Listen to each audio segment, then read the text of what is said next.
नमस्कार दोस्तों, स्वागत है आपका मेरे चैनल कॉमिक्स लाइफ में। शुरू करते हैं मनोज कॉमिक्स की एक और मज़ेदार कॉमिक्स, खून के रिश्ते पार्ट 2। ईश्वर देव को जब इस बात का पता चला, पिताजी महाराज को इस उम्र में यह क्या सूझा, क्या अब वह ढलती उम्र में उस स्त्री से विवाह रचाएंगे? कुछ भी हो, मैं ऐसा कदापि नहीं होने दूंगा। मैं अभी जाकर उन्हें समझाता हूँ। वह उसी समय शारंग देव के कक्ष की ओर चल दिया। जैसे ही वह शारंग देव के कक्ष के बाहर पहुंचा, ठहरिए युवराज, अंदर कक्ष में महाराज एक अत्यंत महत्वपूर्ण कार्य में व्यस्त हैं। उन्होंने किसी को भी इस समय अंदर आने को मना किया है। ओह, तो बात यहाँ तक आ पहुंची है। वह क्रोध में भरकर पहरेदार से बोला, पिताजी महाराज से जाकर कहो कि मैं उनसे इसी समय मिलना चाहता हूँ। ठीक है युवराज, मैं उन्हें अंदर जाकर यह सूचना दे आता हूँ, तब तक आप यहीं ठहरिए। तब ईश्वर देव को कक्ष के बाहर छोड़कर पहरेदार अंदर शारंग देव के पास पहुंचा।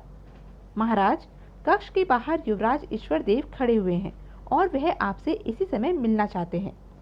ईश्वर देव मुझसे इसी समय मिलना चाहता है? अवश्य ही कोई महत्वपूर्ण बात होगी। जाओ, तुम उसे अंदर भेज दो। कुछ समय बाद ही ईश्वर देव शारंग देव के समक्ष उपस्थित था। कहो ईश्वर देव, क्या बात है? तुम कुछ परेशान से दिखाई दे रहे हो। पिताजी महाराज, मैं आपसे कुछ पूछना चाहता हूँ। पूछो बेटे, पूछो। पिताजी महाराज, बात ही कुछ ऐसी है, मैं आपसे एकांत में पूछना चाहता हूँ। तब शारंग देव ने एक नज़र पास बैठी वसुंधरा पर डाली और ईश्वर देव से कहा, बेटे, वसुंधरा अब हमारे लिए पराई नहीं है। तुम इनकी उपस्थिति में ही हमसे बात कर सकते हो। लगता है इस स्त्री ने महाराज पर कोई जादू कर दिया है। और कोई चारा न देखकर ईश्वर देव ने शारंग देव से पूछा, पिताजी महाराज, अभी कुछ देर पहले मैंने महल में कुछ अफवाहें सुनी थी। क्या वे अफवाहें सच हैं? कैसी अफवाहें ईश्वर देव? यही कि आप इस स्त्री से विवाह करने वाले हैं। यह सुनकर शारंग देव का पारा गर्म हो गया। ईश्वर देव, क्रोध के आवेग में क्या तुम यह भी भूल गए हो कि घर आए मेहमान का इस तरह अपमान नहीं करते हैं? ध्यान रहे, वसुंधरा इस समय हमारी मेहमान है। क्षमा करें महाराज, मेरा इनका अपमान करने का कोई अभिप्राय नहीं था। तो सुनो ईश्वर देव, तुमने जो कुछ भी सुना है वह अफवाह नहीं है। हम सचमुच ही वसुंधरा से विवाह करने वाले हैं। पिताजी महाराज, यह आप क्या कह रहे हैं? क्या इस उम्र में विवाह करना आपको शोभा देगा? ईश्वर देव, तुम बहुत उद्दंड हो गए हो।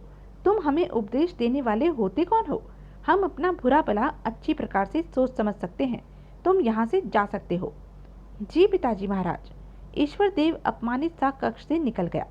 उसके जाने के बाद, क्या यह आपका पुत्र है महाराज? नहीं वसुंधरा, यह हमारा पुत्र नहीं है। इसे हम जंगल से उठाकर लाए थे। हाँ, इसे हमने पुत्र की तरह पाला अवश्य है। बहुत सिर चढ़ा रखा है आपने इसे। ऐसी कोई बात नहीं है वसुंधरा, तुम नहीं जानती हो कि कैसी कैसी विपत्तियों में ईश्वर देव ने हमारी सहायता की है। इधर ईश्वर देव सोच रहा था, शारंग देव ने मुझे पाला अवश्य है, पर आज उन्होंने यह जता दिया कि मैं उनका कोई भी नहीं हूँ। खैर, मुझे अब इन बातों से क्या लेना देना है। मेरे 10 वर्ष का समय पूरा होने में कुछ ही महीने बाकी हैं। उसके बाद तो मैं इस राज्य को छोड़कर चला ही जाऊंगा। महाराज विपत्ति में फंसे या बचे, मेरी बला से। उधर शारंग देव के कक्ष में, वसुंधरा, यह हमारा खानदानी हार है। अब तुम इस देश की महारानी बनने वाली हो, इसलिए इस हार को स्वीकार करो। इसे अपने हाथों से मेरे गले में पहना दीजिए महाराज। तब शारंग देव ने आगे बढ़कर वह हार वसुंधरा के गले में पहना दिया। तत्पश्चात, वसुंधरा, हम कल ही पूर्ण राज के सम्मान के साथ तुम्हारे साथ विवाह करेंगे। मुझे खुशी है महाराज कि आपको अपना वचन याद है। दूसरे दिन ही शारंग देव और वसुंधरा का विवाह धूमधाम से हो गया। न जाने मुझे यह सब मंगलकारी प्रतीत क्यों नहीं हो रहा है। उसी रात की बात है जब नगर के सभी लोग अपने अपने घरों में सोए हुए थे। धप धप दस्तक की आवाज सुनकर गृह स्वामी की आंखें खुली। लगता है दरवाजे पर कोई दस्तक दे रहा है, लेकिन रात के इस पहर में कौन आ सकता है? नींद में आंखें मलते हुए गृह स्वामी मुख्य द्वार के पास आया और उसने द्वार खोले। हा हा हा, मैं तुम्हें खाऊंगी। बहुत दिन से मुझे पीने के लिए मानव रक्त नहीं मिला है। कौन हो तुम? मैं मांडवी राक्षसी हूँ। मैं तेरा रक्त पीऊंगी। हा हा हा। बाप रे, यह तो साक्षात मौत का अवतार है। मुझे बिना सोचे समझे किवाड़ नहीं खोलने चाहिए थे। गृह स्वामी घबराकर मुड़ा ही था कि ठहर, जाता कहाँ है? पहले मेरी प्यास तो बुझाता जा। नहीं!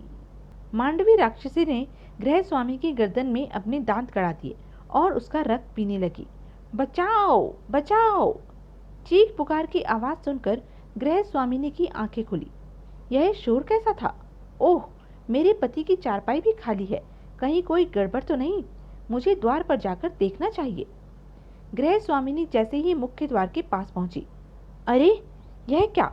इस भयानक स्त्री ने मेरे पति की गर्दन में दांत क्यों गड़ा रखे हैं? और तभी मांडवी राक्षसी ने गृह स्वामी की गर्दन छोड़ दी।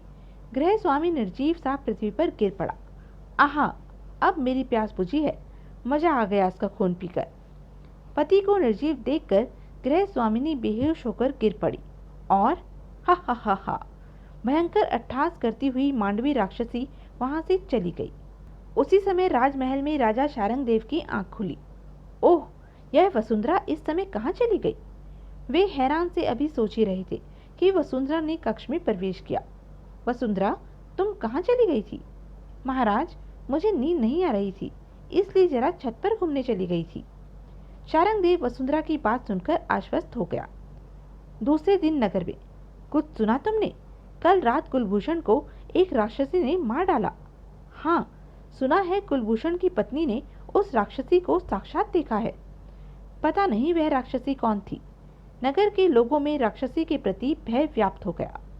उस रात को भी मांडवी राक्षस ने एक आदमी को अपना शिकार बनाया। दूसरे दिन, लगता है इस नगर में राक्षसी ने अपना डेरा डाल दिया है। इस प्रकार रोज आदमी मरते रहे तो क्या होगा? हमें राज दरबार में चलकर महाराज शारंगदेव को इस बात की सूचना देनी चाहिए। अतः कुछ लोग मिलकर दरबार में पहुंचे। महाराज, दुहाई है, राज्य में इन दिनों एक राक्षसी ने आतंक मचाया हुआ है। राक्षसी? और हमारे राज्य में? क्या कह रहे हो तुम?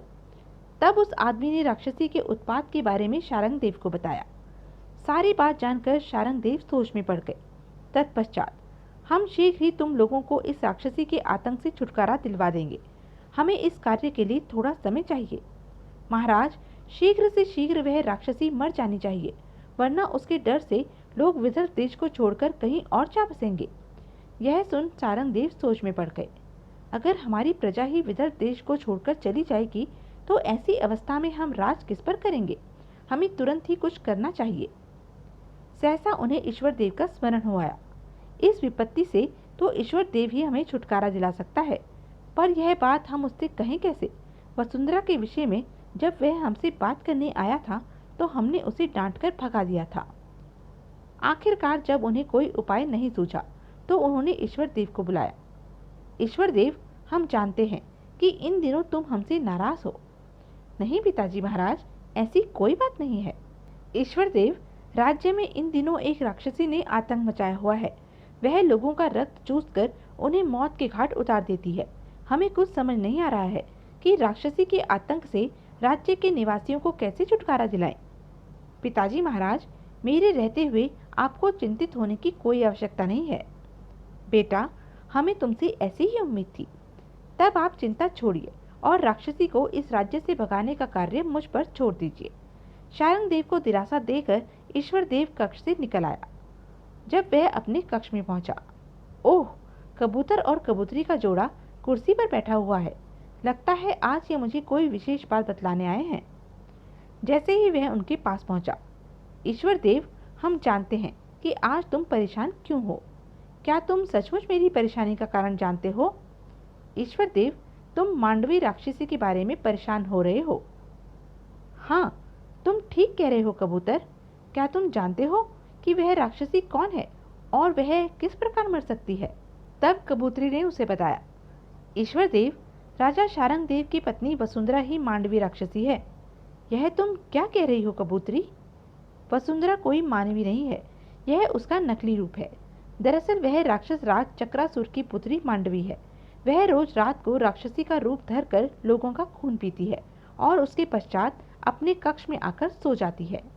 ओह, तब तो पिताजी महाराज भी संकट में हैं। राजा शारंगदेव ही क्या, मांडवी राक्षसी के विदर्भ देश में रहने के कारण पूरे राज्य का अस्तित्व ही खतरे में पड़ने वाला है। एक दिन मांडवी राक्षसी इस राज्य में एक भी मनुष्य को जीवित नहीं छोड़ेगी। कबूतरी, क्या तुम जानती हो कि मांडवी राक्षसी को किस प्रकार मारा जा सकता है? राक्षस लोक में एक ताल है, भीम ताल। उस ताल में असंख्य कमल के फूल खिले हुए हैं। उन फूलों में जो फूल सफेद है, उसी सफेद फूल में मांडवी राक्षसी के प्राण हैं। उस फूल को तोड़ते ही मांडवी राक्षसी का अंत हो जाएगा। लेकिन मैं राक्षस लोक में कैसे जा सकता हूँ? इसके लिए तुम्हें एक बार फिर गोलकुंडा के वन में जाकर चंचल परी की सहायता लेनी पड़ेगी। ठीक है, मैं पुनः गोलकुंडा वन में जाऊंगा। ईश्वर देव उसी समय शारंग देव के पास पहुंचा। पिताजी महाराज, मैंने पता लगा लिया है कि मांडवी राक्षसी कहाँ रहती है और उसकी मृत्यु कैसे हो सकती है। जल्दी बताओ बेटा, मांडवी राक्षसी कहाँ रहती है? पिताजी महाराज, मैं आपको सब कुछ बता दूंगा, पर पहले आपको एक वचन देना होगा। कैसा वचन ईश्वर देव? पिताजी महाराज, मैं जो कुछ भी आपको बताऊंगा उसे सुनकर आप भड़केंगे नहीं और मेरी बात का विश्वास करेंगे। यही वचन मैं आपसे चाहता हूँ। ठीक है बेटा, हम ऐसा वचन देते हैं। तब सुनिए पिताजी महाराज, मांडवी राक्षसी आपके राजमहल में ही रहती है। मेरे महल में? यह तुम क्या कह रहे हो ईश्वर देव? यह सही है पिताजी महाराज। मांडवी राक्षसी और कोई नहीं, नई महारानी वसुंधरा का दूसरा रूप है। महारानी वसुंधरा कोई अप्सरा न होकर राक्षस राज चक्रासुर की पुत्री है। ईश्वर देव की बात सुनकर, ईश्वर देव, मैं नहीं जानता था कि तुम इतना गिर जाओगे। अपनी माँ पर लांछन लगाते हुए तुम्हें जरा भी हिचक नहीं हुई? पिताजी महाराज, यह सत्य है। ईश्वर देव, अपने शब्द वापस लो, वरना हम तुम्हें इसी समय मौत के घाट उतार देंगे। पिताजी महाराज, अभी अभी आपने जो वचन मुझे दिया था, कृपया उसे याद कीजिए।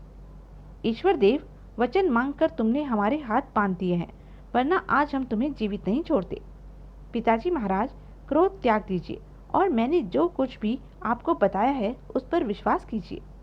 ठीक है, लेकिन हम तुम्हारी बात पर विश्वास करें भी तो कैसे करें? पिताजी महाराज, आज रात आप अपनी आंखों से देख लेना कि वसुंधरा का असली रूप क्या है।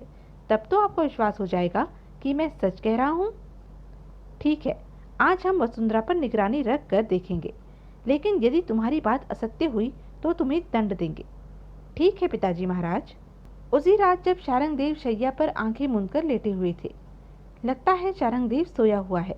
अब मुझे अपने राक्षसी रूप में आ जाना चाहिए। यह सोच वसुंधरा शैया पर से उठ खड़ी हुई। अगले ही पल, यह क्या? वसुंधरा का रूप परिवर्तित होता जा रहा है। शीघ्र ही, ओह, वसुंधरा तो पूर्णतः राक्षसी बन गई है। तो क्या ईश्वर देव की बात सच थी? मांडवी राक्षसी ने एक दृष्टि सोए हुए शारंग देव पर डाली और कक्ष से बाहर निकल गई। मुझे इस राक्षसी का पीछा करना चाहिए। तब शारंग देव दबे पांव उठा और मांडवी राक्षसी का पीछा करने लगा। तो यह थी अब तक की कहानी।